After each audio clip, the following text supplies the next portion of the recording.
selamat sore. Wah, kita jumpa lagi ya karena udah beberapa kali nggak ketemu sama aku Noni. Wah, rindu nggak? Nggak, oke. Ya, kenapa nggak rindu ya? Pasti kan yang rindunya dengan podcast Rumah Sakit UI, podcast Sehati, Sehat Bersama Rumah Sakit UII. Wah, kali ini podcastnya spesial karena kita sore-sore nongkrong bareng cewek-cewek. Ya kan? Ya. Dan spesialnya juga selain temanya yang spesial karena ini temanya apakah untuk cewek aja atau bisa cowok atau seperti apa ya gitu ya. Noni nggak sendiri tentu saja, nggak akan menjelaskannya sendiri tapi menghadirkan expertnya, expert ya, dengan Dr. Heryu Prima SPB, spesialis bedah di Rumah Sakit UI yang kece habis. Selamat sore dok. Selamat sore Mbak Noni. Beda ya. Selamat sore dokter. Kayak penyiar di radio-radio ini gitu ya. Dokter Heryu, senang banget karena ini adalah first time-nya Noni ketemu sama Dokter Ya, Heryu. sama-sama Mbak Noni. Ya, Pertama dan kali. pertama kali ya, tatapan pertama kali gitu. Dan juga tentu saja healthy people yang udah join, segera join ya karena kita akan banyak mengulas terkait dengan kita bilangnya apa dok? Kalau penyakit kayaknya serem banget ya. Satu gejala-gejala yang mayoritas kita para cewek aware-nya rada-rada gitu ya, bahwa ini udah di gaung-gaungin tapi kadang kita cewek ini biasanya self diagnosis gitu ya dok, kayak Ya. mendiagnosa sendiri, ini paling-paling mau mens, ini paling-paling hormon, Benar. ini paling-paling kebanyakan gue makan mie instan atau yang instan-instan, oh lagi capek, lagi banyak kepikiran, lagi galau-galau ya. Tapi di sini nanti kita akan bahas banget ya dok ya. Nah, masalah tentang ayo lakukan sadari periksa payudara sendiri. Ini nggak tabu ya, nggak saru, bukan ngomong yang rada-rada gimana-gimana, tapi kita memang harus sampaikan kenapa sih dok mesti ngelakuin sadari ini. Bukan sadari kamu manusia, bukan. Ini kita ngomongin masalah hal-hal yang bukan sensitif ya dok, tapi memang harus kita tahu. Ya. Kenapa dok? Ada apakah? Karena dengan sadari kita bisa mendeteksi dini kanker payudara. Oke, Ya. berarti poin pertama adalah kita akan membicarakan terkait kanker dengan payudara. kanker payudara. Ya. Berarti di sini kita akan berbicara poin pertamanya sebelum kanker adalah benjolan. Ya, benjolan payudara. Oke, siap. Oke. Silakan Dokter Heryu barangkali bisa membagi Ya. highlight untuk kami. Oke, kita slide. Baik, slide. Oke, saya bantu dok. Ini kadang suka dia Error ya. iya karena kan mau akhir tahun. Slide. Duh, ya, oke. gitu. Jadi harus slide. Ya. Jadi di sini saya akan menjelaskan tentang kanker payudara. Kanker payudara itu apa sih? Jadi kanker payudara itu adalah kanker yang berasal dari kelenjar saluran dan jaringan penunjang ya, tidak termasuk kulit payudara. Seperti itu. Nah, kemudian sebelum membahas lebih lanjut tentang kanker payudara, saya ingin menjelaskan tentang statistik kanker payudara di Indonesia tahun 2020. Jadi jumlah kematian kanker payudara itu mencapai lebih dari 22.000 jiwa kasus pada tahun 2020. Nah, 70% itu dideteksi sudah di tahap lanjut. Berarti stadium lanjut. Ya, sudah di stadium lanjut. Padahal 43% kematian akibat kanker payudara ini bisa dihindari. Nah, dengan apa? Dengan menghindari faktor risiko penyebab kanker dan juga deteksi dini. Maka di sini kita penting nih membahas tentang faktor risiko dan juga bagaimana cara deteksi dini kanker payudara. Seperti itu. Nah, untuk penyebab kanker payudara sampai saat ini belum diketahui secara pasti penyebabnya ya. Tapi beberapa studi menjelaskan bahwa kombinasi berbagai macam faktor risiko yang meningkatkan risiko kanker payudara itu bisa menyebabkan kanker payudara. Nah, kombinasi berbagai macam faktor risiko ini bisa dilihat ada 2 jenis, yaitu yang bisa dimodifikasi atau yang bisa diubah dan yang tidak bisa diubah. Yang tidak bisa diubah tuh apa? Seperti usia tua, sudah lebih dari 50 tahun, itu resiko terkena kanker payudara. Kemudian mutasi genetik, kemudian menstruasi sebelum usia 12 tahun, kemudian menopausnya setelah usia 55 tahun. Nah, kemudian kepadatan payudara, terus ada riwayat kanker payudara sebelumnya, di keluarga ada yang punya riwayat kanker payudara, kemudian ada terapi radiasi sebelum usia 30 tahun. Nah, itu faktor resiko yang tidak dapat dimodifikasi. Kemudian yang dapat diubah atau dapat dimodifikasi apa? Itu adalah tidak ada aktivitas fisik, seperti itu. Kemudian overweight setelah menopause, kemudian konsumsi obat hormonal itu lebih dari 5 tahun, kemudian kehamilan pertama itu setelah usia 30 tahun, tidak menyusui, tidak hamil, kemudian konsumsi alkohol dan merokok. Dan kombinasi-kombinasi faktor risiko ini bisa meningkatkan terjadinya kanker payudara, seperti itu. Nah, kemudian untuk bagaimana cara deteksi kanker payudara? Misalnya kita ada masalah nih, ada gejala, kita meraba ada benjolan saat pemeriksaan payudara sendiri, itu nggak perlu khawatir dulu, tandai benjolannya, kemudian di bulan depannya diperhatikan lagi benjolannya masih atau tidak. Kalau misalnya masih gitu menetap atau dia membesar, segera periksa ke dokter, seperti itu ya. Nanti dokter akan melakukan pemeriksaan fisik, pemeriksaan benjolannya, kemudian memutuskan apakah perlu USG atau mamografi, seperti itu. Nah, kemudian dari hasil USG atau mamografi itu nanti akan dokter memberikan keputusan apakah ini dilakukan pemeriksaan biopsi atau tidak.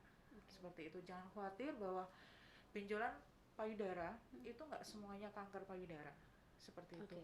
Dia bisa bersifat jinak juga. Sebagian besar 80% lebih itu kankernya, tumornya itu adalah tumor jinak, seperti itu.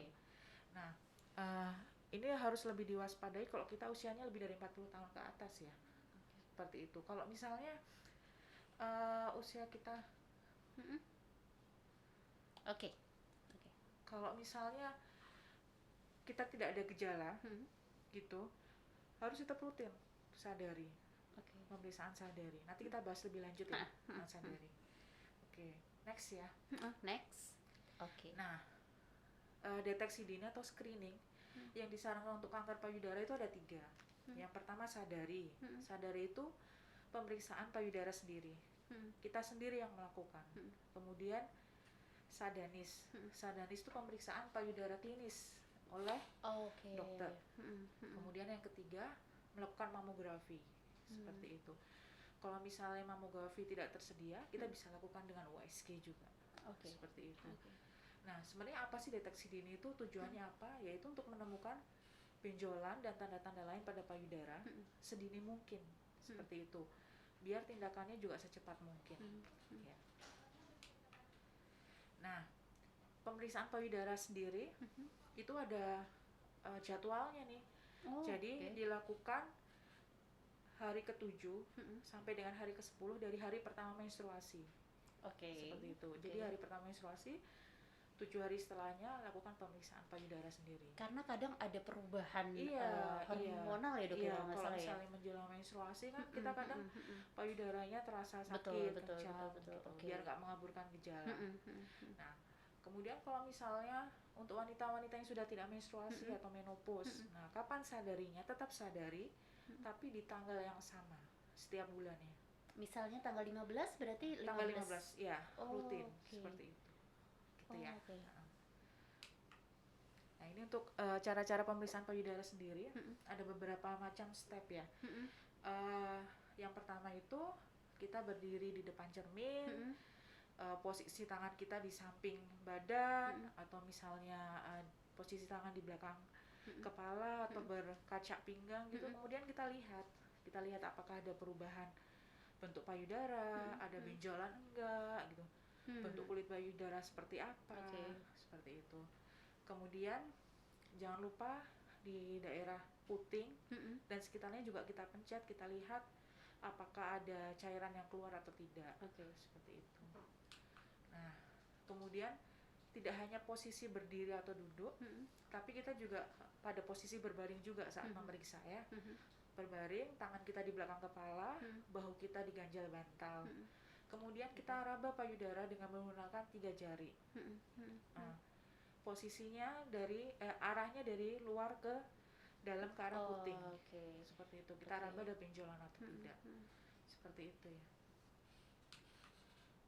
Kemudian, nah ini payudara yang bagian samping, Yang samping kel- atas ya, yang deket ketiak. nah dekat ketiak itu yang perlu diperhatikan secara khusus karena itu bagian yang paling padat dari payudara. Oke. Seperti itu. Biasanya sering ditemukan tumor payudara di sana. Oke. Nah, ini untuk pemeriksaan payudara klinis ya. Jadi usia mulai 20 tahun, ada beberapa yang bilang mulai usia 15 tahun juga bisa, sampai 40 tahun itu baiknya pemeriksaan klinis ke dokter tiap 3 tahun. Seperti itu. Minimal 3 tahun ya, Dok? Ya, setiap 3 tahun. Oke. Ya. Oke. Kalau udah usianya 40 tahun, pemeriksaan klinis ke dokter setiap 1 tahun. Oke. Seperti itu. Oke.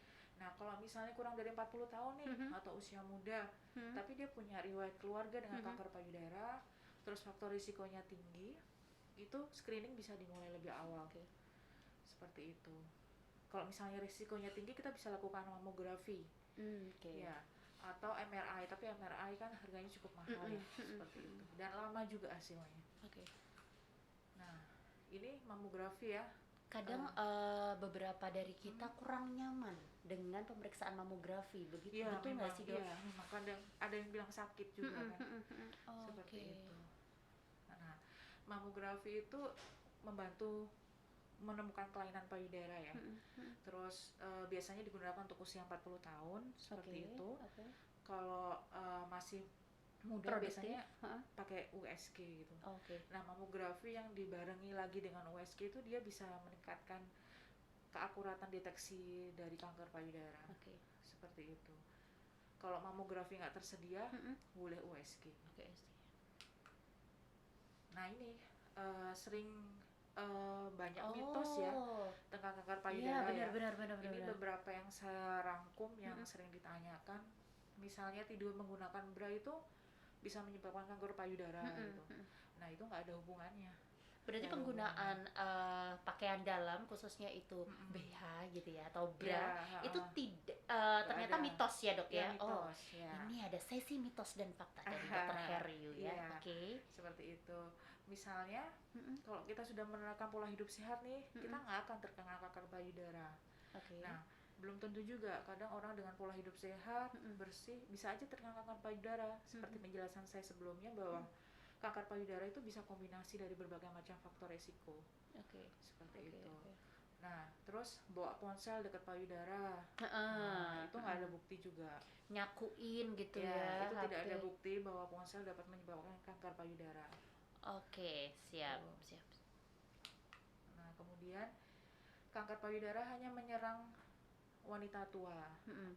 Memang resikonya meningkat pada usia lebih dari 50 tahun.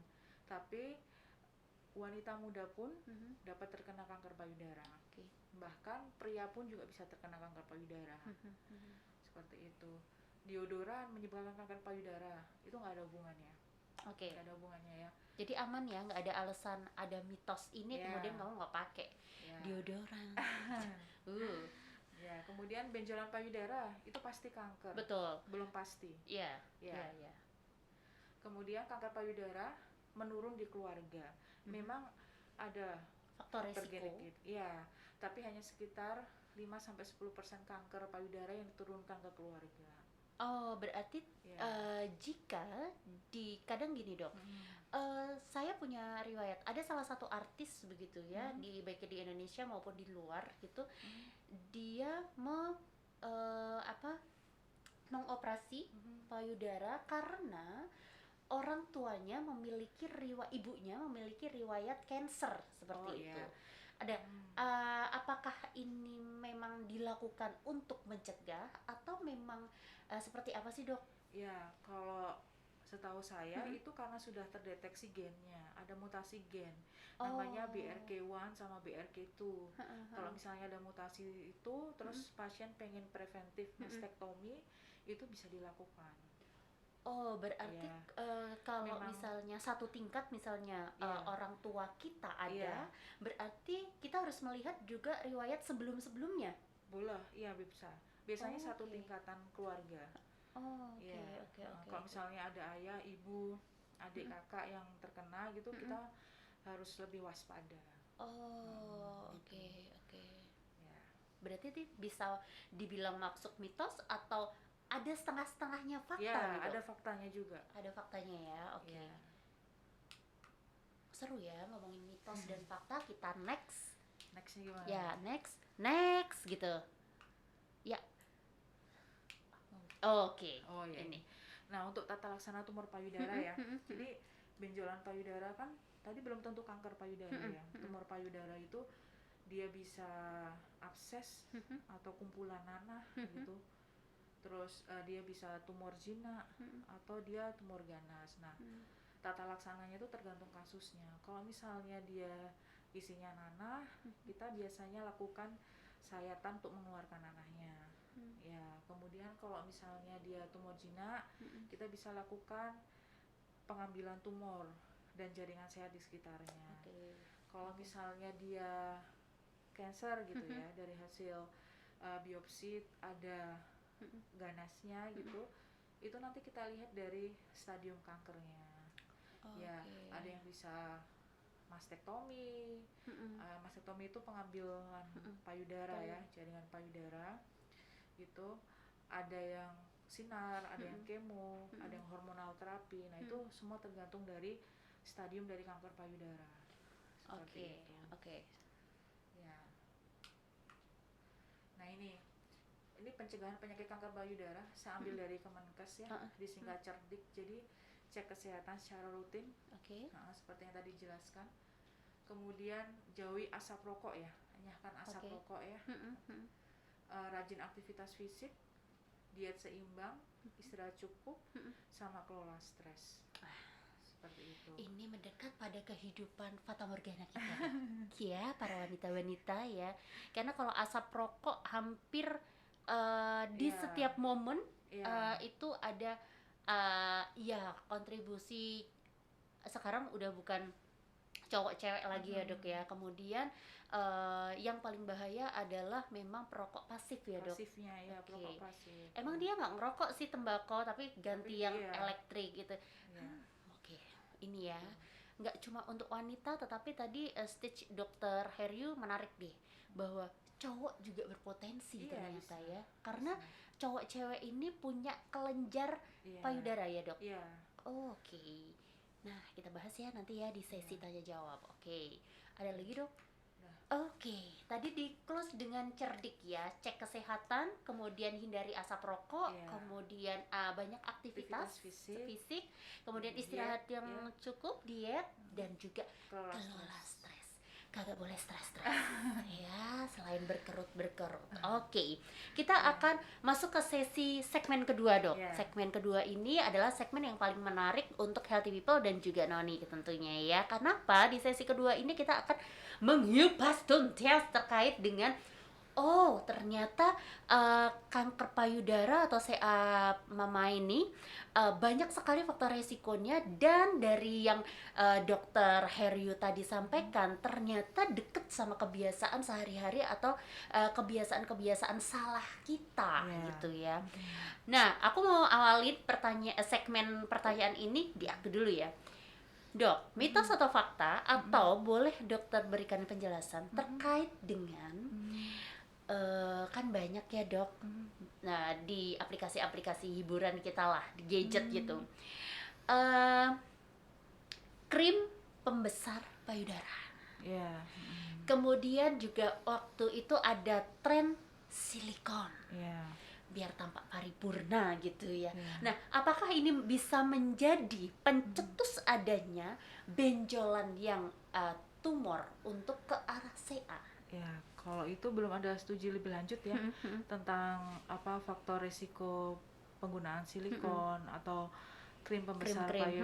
payudara terhadap terjadinya kanker payudara, seperti itu. Oke. Iya. Oke, tapi alangkah baiknya nggak usah lah ya begitu gitu. Iya. Olahraga tuh juga cukup bisa loh untuk Iya. memberikan efek mesal pada payudara gitu Iya. ya. Aku mengundang ya, dokter, kita ngundang Boleh, healthy boleh. people untuk boleh nih tanya-tanya sama dokter Heryu gitu. Boleh. Nah, karena nih dokter Heryu ini padat-padat merayap ya, apalagi mau akhir tahun gitu ya. Oke, kita mau awali. Dokter, menarik sekali. Ini dari DM ya, Dok. Dok, menarik sekali nih informasi dari dokter Heryu. Nah, tadi bicara saat range usia 20 ke 40 tuh, Dok. Kemudian apakah junk food, kebiasaan-kebiasaan makanan serampangan, apakah itu bisa menjadi potensi?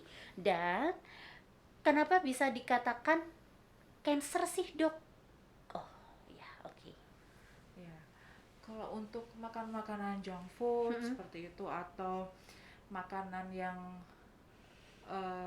kolesterol seperti itu nanti akan berpengaruh ke hormon estrogen, peningkatan hormon estrogen. Oke. Nah, padahal hormon estrogen itu dia itu adalah rangsangan karsinogenik untuk payudara. Oke. Seperti itu. Oke. Jadi terlalu tinggi hormon estrogen dia bisa meningkatkan resiko kanker payudara. Oke, berarti itu. memang Ya. lifestyle itu sangat mempengaruhi sekali ya, Dok ya. Sebenarnya ke arah ke kolesterol yang nggak bagus ya, seperti itu. Oke, siap. Ini ada pertanyaan nih, Dok. Dari Ari Wardani gitu.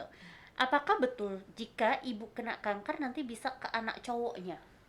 Bisa, itu genetik. Oh, genetik ya. seberapa persentase? Apakah 5-10% tadi, Dok? Iya, kalau berdasarkan studi sekitar 5-10%. Tapi kanker payudara pada pria itu kan persentasenya sangat kecil sekali ya, kurang dari 1%, karena jaringan kelenjar payudaranya juga tidak sepadat wanita. Oke. Karena itu. untuk aktivitas ya, karena dibanding dengan perempuan itu menyusui. Ya. Begitu ya, Dok ya? Ya, dan menyusui itu juga penting ya, karena kalau misalnya kita nggak menyusui, kelenjar payudara kita itu nggak diferensiasi itu tidak ada proses pembelahan sel payudara. Kalau misalnya nggak ada diferensiasi seperti itu, dia rentan banget sama estrogen endogen ataupun eksogen, seperti itu, dari luar atau dari dalam tubuh. Seperti itu. Aku mau pakai kacamata ya, Dok, karena tampaknya aku buram dengan kehidupan. Wow. Mimin, bolehkah aku diperbesar gitu ya, kayak krim pembesar tadi ya? Wah, banyak kan, Dok, soal perwanitaan ini ya. Oh, Dok, mastitis. Oh ya, mastitis. Nah, ada beberapa kasus mastitis yang harus melakukan operasi. Itu seperti apa, Dok? Nah, apakah terjadinya peradangan ini, apakah juga bisa nantinya akan berinvestasi ke arah tumor tadi, ataukah sampai ke CA kayak gitu, Dok? Kalau mastitis itu kapan harus operasi? Itu dia kalau misalnya sudah terjadi abses. Mastitis itu kan radang ya, radang, terus nanti dia akan ada pus, ada nanah gitu, membentuk suatu abses itu. Nah, itu harus kita carikan jalan keluar. Biasanya dengan sayatan atau ada beberapa yang disedot istilahnya, seperti itu, biar nanahnya keluar. Nah, kalau untuk resiko keganasan atau tidak gitu, untuk membuktikan apakah dia ganas atau tidak, memang kan ada mastitis yang namanya mastitis karsinomatosa. Jadi memang ada kanker payudara yang menyerupai mastitis, itu juga ada. Nah, kami membedakannya biasanya dengan pemeriksaan histopatologi. Berarti ada jaringan yang diambil, kemudian kita cek ke laboratorium apakah ini ada sel ganas atau tidak, seperti itu. Apakah itu dimaksud dengan pemeriksaan tumor marker, Dok? Oh beda, Oh beda ya? beda. Oke. Iya. Pemeriksaan tumor marker ini apakah juga bisa menjadi langkah untuk preventif? Eh, jarang sekali dilakukan ya untuk pemeriksaan tumor marker pada payudara ya. Iya. Biasanya kalau yang untuk deteksi dini ya tadi sudah disebutkan tadi itu dengan sadanis dan juga mamografi atau USG seperti itu. Oke, siap. Jadi memang banyak sekali hal yang harus kita lebih lebih aware ya, Dok, terkait tadi bahwa mungkin pemeriksaan sadari dari beberapa dari kita mungkin udah deh nanti aja gitu. Tapi memang apa yang harus dari pesan dari Dokter Heryu untuk ke kami, pesan apa sih yang selain kita harus jaga banget gitu untuk kita aware dari bagian tubuh kita, maksudnya ya tubuh kita itu kan alarm alami ya, Dok ya, misalnya demam, rasa nggak enak. Nah, apa yang harus kita lakukan khusus untuk yang masalah payudara ya? Betul. Iya. Yang paling mudah adalah pemeriksaan payudara sendiri. Sadari itu rutin setiap bulan sesuai jadwalnya, seperti itu. Kalau misalnya ngeraba benjolan, nggak usah panik dulu, seperti itu. Kalau nggak ada benjolan, nggak usah panik dulu, ditandai dulu benjolannya. Bulan depannya bisa diperiksa lagi. Kalau benjolannya menetap atau dia membesar, langsung saja ke dokter. Seperti itu. Jadi memang pemeriksaan sadari ini menjadi salah satu untuk kita mendeteksi awal ya, Dok ya. Kalau misalnya ragu, please ya jangan googling sendiri. Kadang benjolan terjadi sebelum menstruasi itu ada sih, emang ada gitu. Tapi jangan enggak deh, enggak apa-apa. Barangkali 2 hari 3 hari hilang gitu ya. Itu yang cuma menyimpulkan masalah dan kita menjadi dokter buat diri kita sendiri, itu salah, guys. Dari Anis_Alfi, Dok, ketika haid merasakan nyeri payudara, apakah hal ini dapat menjadi salah satu penyebab terjadinya cancer? Ternyata banyak ya hal-hal yang ini benar nggak sih kayak gini kayak gitu. Nah, itu gimana tuh, Dok? Tadi udah disinggung ya, Dok ya? Belum tentu. Kalau misalnya mau menstruasi itu kan ada pengaruh hormon progesteronnya ya. Ketika progesteronnya dia meningkat, dia tuh bikin kelenjar payudara tuh bengkak, jadi nyeri seperti itu. Nanti kalau setelah progesteronnya turun, setelah menstruasi, itu akan lemes lagi payudara kita. Jadi kalau misalnya bisa nggak nyeri payudara jadi kanker, itu panjang ceritanya nanti ya. Tapi kanker payudara bisa aja salah satu tandanya adalah gejalanya adalah nyeri seperti itu. Nyerinya apakah di satu tempat tertentu atau itu hampir semua di payudara itu saat disentuh sakit banget, Dok? Kalau kanker payudara biasanya di peritumor, di sekitar tumornya, karena dia menekan jaringan sekitarnya. Jadi dia nyeri.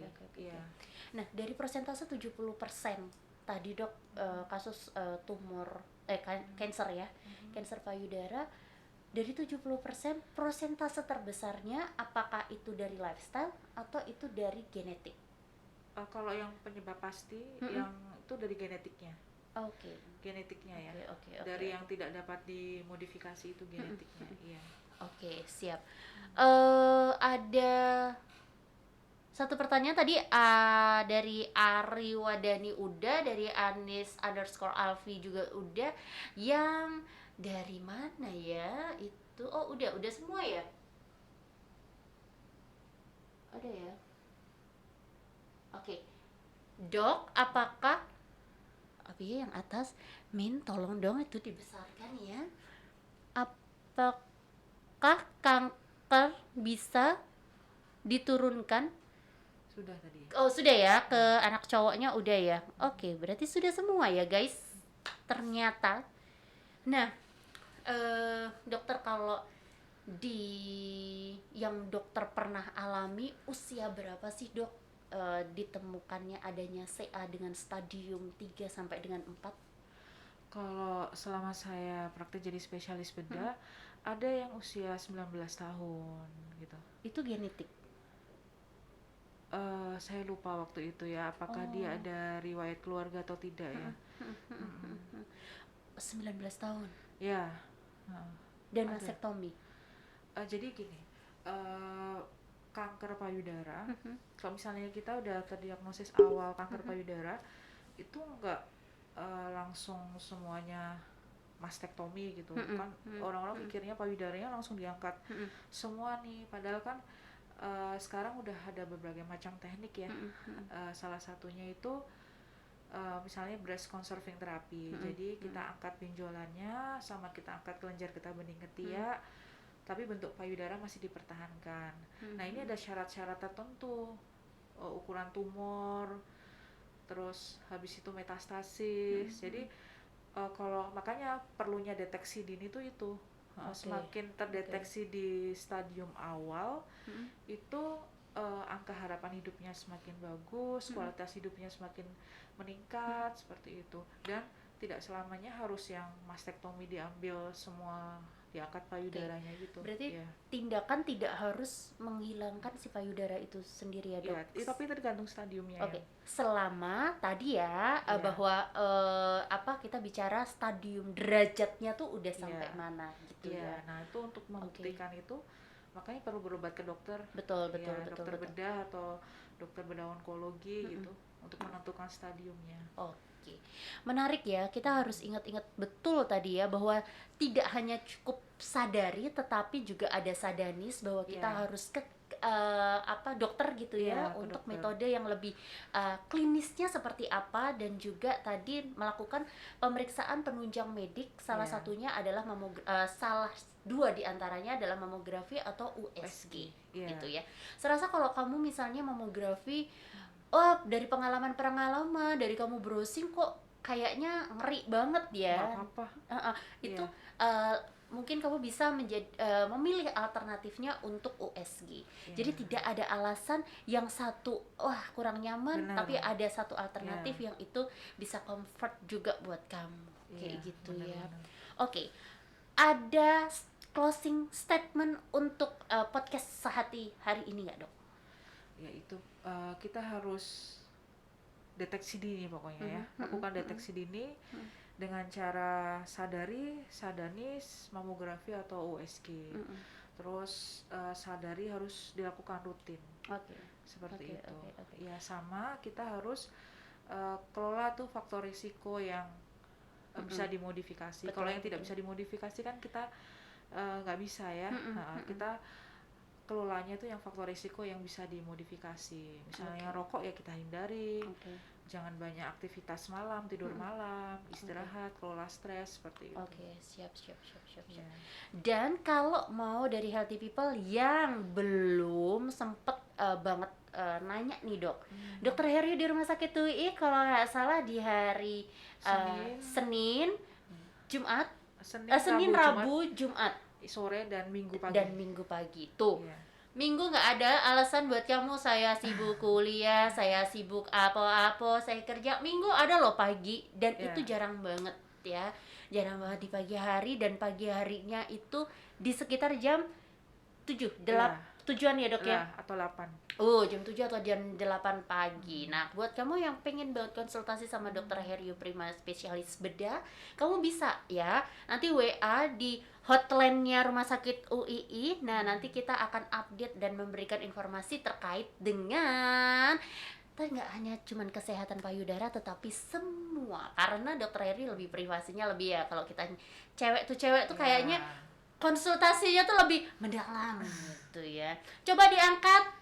Kalau yang lain coba malu, Dok, gitu ya. Iya, benar. Iya kan? Nah, kalau sama cewek itu lebih privasi, dan kamu juga pasti akan lebih nyaman untuk menyampaikan apa yang menjadi keluhan kamu.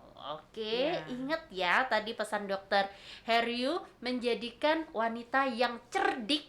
Tadi ya, cerdik adalah cek kesehatan berkala, kemudian juga hindari asap rokok, kemudian lakukan diet sehat, lakukan aktivitas yang fisik ya, minimal 30 menit aja dah ya. Di kantor juga bisa dilakukan, dan juga tadi kayaknya istirahat dan juga kelola stres.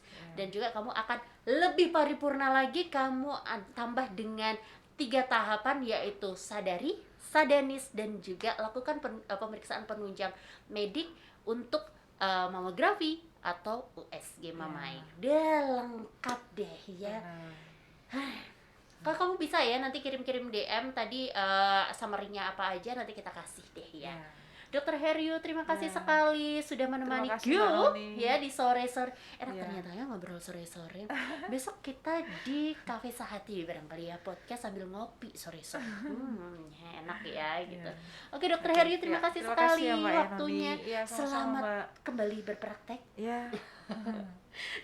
Terima kasih sekali. Di akhir tahun 2022 pasti banyak banget resolusi untuk kamu capai di 2023. Resolusi yang belum tercapai di 2022, nggak tenang, nggak apa-apa belum tercapai, tapi masih bisa kita usahakan dan kita optimalkan di tahun 2023. Semoga di tahun 2022 menjadi banyak hikmah, banyak berkah yang kita dapat, dan kita akan lebih semangat lagi untuk menggapai di 2023. Semoga semua harapan kamu ya Healthy People, dan semua harapan-harapan indah apa yang akan kamu capai terrealisasi di 2023.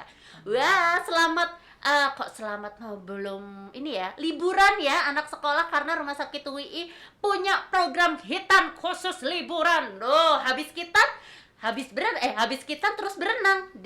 Ada Dok, dapat kupon. Kupon. Dapat tiket untuk ke wahana berenang. Di mana itu? Wah, di Jogja pastinya Dok. Ya, kepoin ya. Kenapa sih programnya? Mumpung masih ada waktu, anak-anak libur sekolah ya. Yuk langsung kita hitan spesial liburan sekolah hanya di Rumah Sakit UI. Saya Noni dan juga Dokter Heryu pamit. Sampai jumpa di podcast Sehati selanjutnya. Assalamualaikum warahmatullahi wabarakatuh. Oke. Sudah selesai ya? Sudah selesai. Makasih ya. Dok, lumayan. Mbak Noni atraktif sekali ya. Oh, masa sih Dok? Jadi nggak garing loh.